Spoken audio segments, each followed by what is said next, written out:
Hello বন্ধুরা, আসসালামু আলাইকুম। আজকে তোমাদের এইচএসসি সেকেন্ড পেপারে 3 নম্বর কোশ্চেন নিয়ে তোমাদের সাথে হাজির হয়েছি। যারা 3 নম্বর কোশ্চেনের এর আগে ধারাবাহিক আলোচনা শুনেছো, আমি প্রত্যেকটা আইটেমের একটা একটা করে আলোচনা করেছি, প্রত্যেকটা রুলসের আলোচনা করেছি। আজকে তোমাদের প্র্যাকটিসে নিয়ে আসলাম। সেটা হচ্ছে, দেখো, প্রথমেই কোশ্চেনটা আছে complete the sentences with the suitable phrases. এখানে প্লুরাল হবে, ফ্রেজেস অ্যান্ড ওয়ার্ডস। ফ্রেজ এবং ওয়ার্ডস ব্যবহার করে তোমাকে কমপ্লিটিং সেন্টেন্স করতে হবে। আর আগেই বলে রাখি, তোমাদের যারা এবার পরীক্ষা দিচ্ছ অথবা আগামীবার এইচএসসি পরীক্ষা দিবা, তারা খুবই গুরুত্ব সহকারে, মনোযোগ সহকারে ক্লাসটা দেখো। এখানে 5-এ 5 পাওয়াটা খুবই সহজ। It is very easy to get 5 marks out of 5 যদি একটু তুমি, if you are very attentive to listen me clearly. দেখো, what does look like. What does look like মানে দেখতে কিসের মতো। যদিও আমি আলোচনা করেছি, তারপরেও আবার বলছি, হোয়াট ডাজ লুক লাইক দেখতে কিসের মতো। হাউ টু, কোনো কিছু জানা অর্থে। যেমন, I know how to ride cycle, I know how to read news paper, I know how to swim in the river, আমি নদীতে সাঁতার কাটতে জানি। আমি রান্না করতে জানি, I know how to cook food, আমি রান্না করতে জানি। অথবা she doesn't know how two write an application, say application লিখতে জানে না। কোনো কিছু জানা অর্থে আমরা সেই ক্ষেত্রে হাউ টু ব্যবহার করি। ইন অর্ডার দ্যাট আর সো দ্যাটের মিনিং জাস্ট সেম, একই রকম। It is high time. It is high টাইমের রুলস তোমরা জানো। ইট ইজ হাই টাইমের পরে সাবজেক্ট হলে ভার্বটা পাস্ট ফর্ম হয়। ইট ইজ হাই টাইম মানে এটাই উপযুক্ত সময় অথবা সময় হয়েছে। তারপরে আবার দেখো কি যে ওয়াজ বর্ন, এটা সবচেয়ে সহজ। এই আইটেমগুলোর মধ্যে কোনো একটা সাল অথবা স্থানের নাম উল্লেখ থাকলে সেই ক্ষেত্রে তোমরা দেখবা ওয়াজ বর্ন বসে যাবে। Had to, have to, has টুর ব্যবহার করেছি। হ্যাঁ, বর্তমানে কোনো কাজ করতে বাধ্য অথবা করতে হবে এরকম অর্থে হ্যাভ টু, হ্যাজ টু ব্যবহার করেছি। ঠিক অতীতে যদি কোনো কাজ করতে বাধ্য হয় সাবজেক্ট, তাহলে পরে কী হবে, সেই ক্ষেত্রে হ্যাড টু ব্যবহার করা হবে। হোয়াটস লাইক মানে হচ্ছে কেমন লাগে। He cannot read English, he cannot read Bangla let alone ইংলিশে, তো বাংলাই পড়তে জানে না, ইংরেজি তো দূরের কথা। আই ডো নট হ্যাভ 100 টাকা লেট অ্যালোং 1000 টাকা, আমার কাছে তো 100 টাকাই নাই, 1000 টাকা তো দূরের কথা। হ্যাঁ, বলি না যে লেট অ্যালোং ইউ, হ্যাঁ তুমি তো দূরের কথা। Your father has no ability to hit me, তুমি তো দূরের কথা, তোমার বাপেরও সাধ্য নাই আমাকে আঘাত করার। আনলেস মানে যদি না, ইফ নট মানে যদি না, ইফযুক্ত সেন্টেন্স নেগেটিভ হলে যা হয়। লেস্ট তোমরা জানো কি যে পিছিয়ে ঘটে না যায় এমন হয়। যেমন, he walks fast lest he should miss the train, miss the class, miss the bus. আবার এরকম বলে, he walk slowly lest he should stumble, he should fall down. সে পেছনে ভয় হচ্ছে, সে আস্তে আস্তে হাঁটে, পেছনে ভয় হচ্ছে সে হুঁচট খেয়ে না যায়। সে আস্তে আস্তে হাঁটে, পেছনে ভয় হচ্ছে সে পড়ে না যায়। যেমন, child can not walk dash run in the field. তো সেন্টেন্সটা মিনিং করার জন্য তোমাকে যেটা করতে হবে কি যে উপরের ফ্রেজগুলোর কোনটা দিলে সেন্টেন্সটা মিনিংফুল হবে সেটা দিয়ে। দেখো, what does look like, how to, in order that, it is high time, was born, head to, যায় না। এখানে সবচেয়ে ভালো যে ওয়ার্ডসটা যায় সেটা হচ্ছে কি যে লেট অ্যালোন, দূরের কথা। শিশুটি হাঁটতেই পারে না, দৌড়ানি তো দূরের কথা মাঠে। শিশুটা তো হাঁটতেই পারে না, দৌড়ানি তো দূরের কথা মাঠে। তাহলে এই জায়গাতে আমরা কি করব, হ্যাঁ, let alone, let alone. Next B number question আসছি। Tarek Ahmed is a rewarded teacher, সে একজন বিখ্যাত নাম করা শিক্ষক। হি ড্যাশ ইন 1990, হ্যাঁ, সে 1990 সালে জন্মগ্রহণ করেছিল। তার আগে এখানে দেখো সাবজেক্ট আছে, একটা ভার্ব হবে। এটা সো ইজি একটা কোয়েশ্চেন। তো ভার্ব যুক্ত কোনো সেন্টেন্স, ওয়ার্ড অথবা ফ্রেজ এখানে আমরা দেখছি না, মানে যেখানে ভার্বই আছে, শুধুই ভার্ব আছে। হি একটা সাবজেক্ট, সেখানে কি হবে, একটা ভার্ব হবে। সেহেতু ওয়াজ একটা আমরা ভার্ব দেখছি। হি ওয়াজ, আর বিয়ারের past participle form born, he was born, তার মানে হি ওয়াজ, হ্যাঁ, বর্ন, সে জন্মগ্রহণ করেছিল। At present children do not know, শিশুরা তো জানে না, দ্যাশ swim in the water. At present children do not know how to swim, এই যে কিছুক্ষণ আগে বললাম সাঁতার কাটতে জানে না। তো আমরা কেউ কেউ এরকমভাবে মিনিং করি কি যে শিশুটা কিভাবে সাঁতার কাটতে হবে জানে না, অথবা পানিতে কিভাবে সাঁতার কাটতে হবে শিশুরা জানে না। কিভাবে এটা বলার দরকার নাই, শিশুরা সাঁতার কাটতে জানে না পানিতে, এটা বললেই হবে কি যে children do not know how to swim in the water. পানিতে কিভাবে সাঁতার কাটতে হয় শিশুরা জানে না। দেশ work hard to take care of their children. Parents দেশ work hard to take care of their children. এখানে যেহেতু ওয়ার্ক একটা ভার্ব আছে, তো তার আগে আমরা একটা অক্সিলারি ভার্ব বসানোর চেষ্টা করব। এখানে আমরা হ্যাড টুকে semi auxiliary modal auxiliary verb হিসেবে জানি।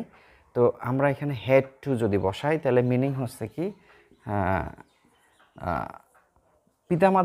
মাতাদেরকে কঠোর পরিশ্রম করতে হয়েছিল তাদের ছেলে মেয়েদের যত্ন নেওয়ার জন্য, বা তাদের ছেলে মেয়েদের যত্ন নেওয়ার জন্য পিতামাতাকে কঠোর পরিশ্রম করতে হয়েছিল, মানে পিতামাতা কঠোর পরিশ্রম করতে বাধ্য ছিল। যে কাজ করতে বাধ্য হয় বর্তমানের ক্ষেত্রে হ্যাজ টু হয়, আবার করতে হবে, যেতে হবে, খেতে হবে, উঠতে হবে, বসতে হবে, সেই ক্ষেত্রেও হ্যাজ টু ব্যবহার করা হয়। তো যদি অতীতে হয় সেটা, সেই ক্ষেত্রে হ্যাড টু বসাবো। Ruma studied hard. রোমা কি করেছিল?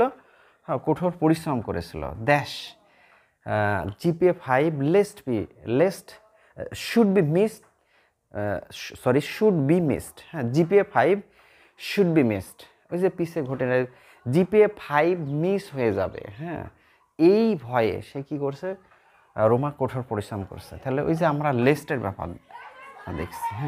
তবে বন্ধুরা, তোমরা সলিউশন করার মানে প্র্যাকটিস করার আগে অবশ্যই তোমরা আমাদের যে ইন্ডিভিজুয়াল রুলসগুলো আলোচনা করেছি 3 নম্বর কোশ্চেনে, সেগুলো অবশ্যই পার্ট বাই পার্ট তোমরা দেখে নিও। ফাদা দেশ ঘোস্ট দেশ, ওই যে দেখতে কিসের মতো বাপ বলছে। Father what does ghost look like. Look like যদি কেউ প্র্যাকটিস করতে চাও তাহলে পরে আমি কোশ্চেন সলিউশন করার আগে ভিডিওটা পোস্ট করে তোমরা কোশ্চেন আর নিজেদের মতো সলিউশন করে তারপরে আমার উত্তরের সাথে আবার মিলাতে পারো। Tanisha went to college. তো I am sorry to say that maximum student of college level don't know what is the meaning of college, but I want to inform of the meaning is that college means মহাবিদ্যালয়। তোমরা অবশ্যই দেখো, অনেক সময় test করার জন্য অনেকজনে জিজ্ঞেস করে, আচ্ছা বলো দেখি কলেজের বাংলা কি। তাহলে অনেক সময় বলে কলেজের বাংলা মাথা চুলকায়, মামলিং করে। তো এটা আসলেই একটা দুঃখজনক ব্যাপার কি যে we have to study college but we don't know the meaning of college. কলেজের মিনিং অবশ্যই জানা উচিত। স্কুল বিদ্যালয় আর কলেজ হচ্ছে মহাবিদ্যালয়। আবার অনেকেই করে কি, কলেজের যেই বানানটা যদি কলেজ, এটা শুধু শোনেন কলেজ, তো আমরা তো কলেজ বলি না, কলেজ বলি। সেই ক্ষেত্রে আমরা কলেজ যে না লাগা COLLEG কলেজ বানান। তো কলেজের ওখানে আমরা কি করি, কলেজ লিখি, COLLEGE। কলেজ, কলেজ মিনিং পছন্দ হচ্ছে আবর্জনা। তো মিনিংটাই একদম কন্ট্রাডিকশন, মানে কোনো মিল নাই। সেই ক্ষেত্রে অবশ্যই বানান স্পেলিংয়ের ক্ষেত্রে একটু দেখতে হবে। অনেকের খাতা দেখতে যায় দেখা যায় কি যে COLLEGE লিখে দিয়েছে। সেক্ষেত্রে বন্ধুরা অবশ্যই কলেজ বানানটা প্লাস এর মিনিংটা আমরা অবশ্যই জেনে নেব। তো স্কুল কলেজ ইউনিভার্সিটি পড়ছি কিন্তু আমরা মিনিংটা জানছি না। Tanisha went to college that she could learn something. খুব সহজ। দেখো আমাদের বাদ আছে হোয়াট ডাজ। কোশ্চেন সলিউশনের ক্ষেত্রে এই টেকনিকটা তোমরা প্রয়োগ করতে পারো। হোয়াট ডাজ লুক লাইক এটা চলে গেছে, হাউ টু চলে গেছে, ওয়াজ বর্ন গেছে, লেস্ট গেছে, তো লেট অ্যালং গেছে। এখানে তোমার থাকছে হচ্ছে in order that unless it is high time. What's it look. তো এক্ষেত্রে তোমার যাচ্ছে হচ্ছে ইন অর্ডার দ্যাট বা সো দ্যাট তো এখানে নাই, তো তুমি ইন অর্ডার দ্যাট এখানে ব্যবহার করতে পারো। Tanisha went to college, in order that, Tanisha went to college in order that she could learn something. সে কলেজে গিয়েছিল যাতে সে কিছু শিখতে পারে। তার মানে আমরা এখানে কি করব, ইন অর্ডার দ্যাট, হ্যাঁ, ইন অর্ডার দ্যাট। তারপরে next question 9 number, people stopped corruption from the society. হ্যাঁ, তোমরা জানো it is high time, it is time, এরপরে সাবজেক্ট হলে ভার্বটা কী হয়, পাস্ট পার্টিসিপল ফর্ম হয়। যদি আমি এখানে ইট ইজ হাই টাইম লাগাই তাহলে মিনিং হচ্ছে ইট ইজ হাই টাইম পিপুল, এই যে ভার্বটা পাস্ট পার্টিসিপল ফর্ম আছে, তাহলে আমরা কি করব, ইট ইজ হাই টাইম, এটাই উঁচু সময় নাকি, no no, it is high time, সময় হয়েছে বা এটাই উপযুক্ত সময়। It is high time people stop corruption from the society, will not succeed. এই যে এটা একটা কনফিউজিং শব্দ, এটাকে কেউ মনে করতে পারে কি যে সাকসিড শব্দটা মনে হয় ভার্বের পাস্ট পার্টিসিপল ফর্ম। তো ফ্রেন্ডস, এরা আসলে এটা পাস্ট পার্টিসিপল ফর্ম না, এটা ভার্বের পাস্ট প্রেজেন্ট ফর্ম। হ্যাঁ, সাকসেসটা নাউন, সাকসিড এই শব্দটা হচ্ছে ভার্বের বেস ফর্ম।